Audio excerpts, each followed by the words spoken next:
Travailler, travailler. Qui ne s'est jamais plaint du fameux métro, boulot, dodo?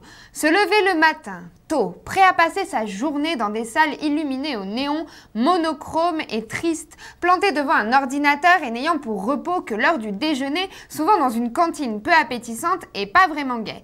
Eh bien, sachez que tout n'est pas toujours comme ça, non.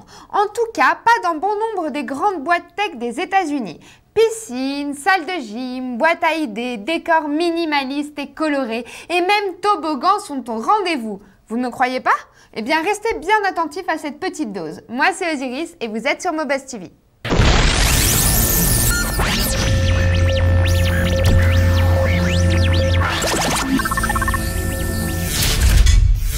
Une sorte de mini-Euro Disney. Voilà à quoi ressemblent les bureaux de Pixar qui se trouvent à Emeryville. Les bureaux sont tout pleins de lumière, de statues ou de peluches à l'effigie des personnages des studios et ressemblent plus à la chambre idéale d'un gamin de 15 ans qu'à un lieu de travail. Le must, chaque employé possède son propre espace qu'il est libre de décorer à sa guise. En résumé, liberté de création à fond et animation. Cool, non ? Passons maintenant au bureau de Netflix qui se trouve à Los Gatos en Californie. Comme vous pouvez le voir, le bâtiment ressemble plus à une villa européenne issue d'un film de James Bond qu'à un bâtiment classique de bureau. Le must, la salle de cinéma, dans laquelle je passerai sans doute la plus grande partie de ma journée de travail si je bossais là-bas. À surligner, les salles de meeting, différenciées chacune par un thème cinématographique. Regardez celle de Matrix par exemple. Est-ce que ça veut dire que tout ce qui se passe dans cette salle n'est pas réel?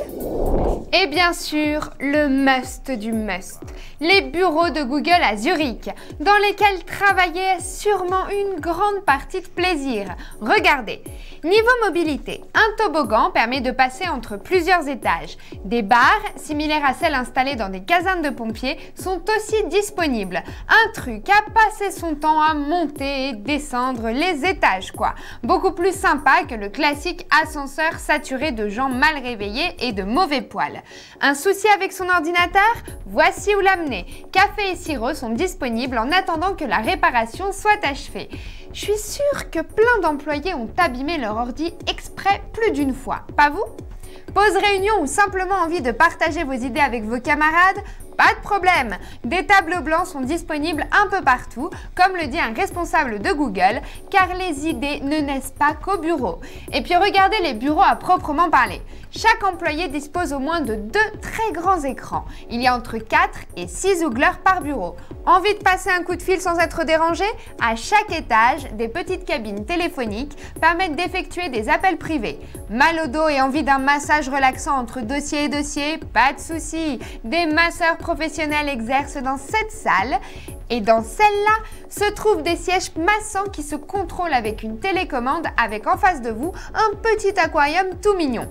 Sans oublier la salle de jeu, la cantine ou la salle de gym par exemple. Bref, un vrai paradis.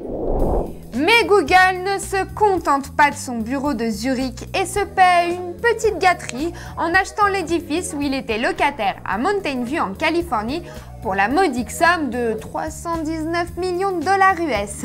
Le siège social de Google est évidemment un lieu culte en informatique, dans la même veine que Microsoft et Apple. Les employés ont ainsi de gros luxes tels que le gymnase, le service de garde d'enfants, cafétéria, etc.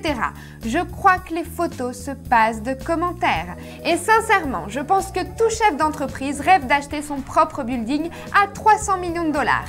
Enfin bref. Le QG de San Francisco de Six Apart est plutôt sympa, assez simple et sans grande prétention, mais on a bien aimé les briques dont les bureaux sont principalement faits, ce qui donne un aspect plutôt cool et rustique à la fois. Qu'est-ce que vous en pensez? Et bien sûr, on ne pouvait quand même pas faire l'impasse sur les locaux de Microsoft. Alors ok, c'est pas Google, mais quand même. Jetez un œil par exemple au mur psychédélique du coin repas, ou au petit lac plutôt sympa pour les pauses clopes les jours de beau temps.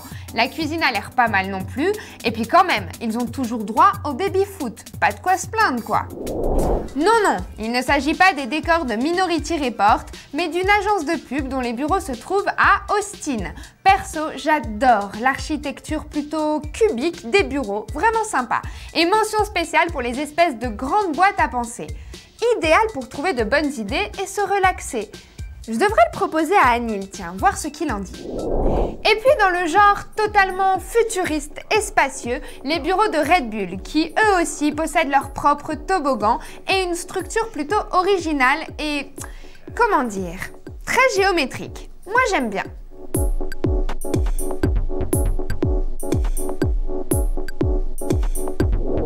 Et pour finir, rien de mieux que de vous présenter notre territoire, le lieu auquel toute l'équipe de Mobuzz se rend chaque matin, Home Sweet Home. Je vous laisse avec les images de notre QG. Vous fais à peu près 1 million de bisous et vous dis à demain sur Mobuzz TV. Ciao!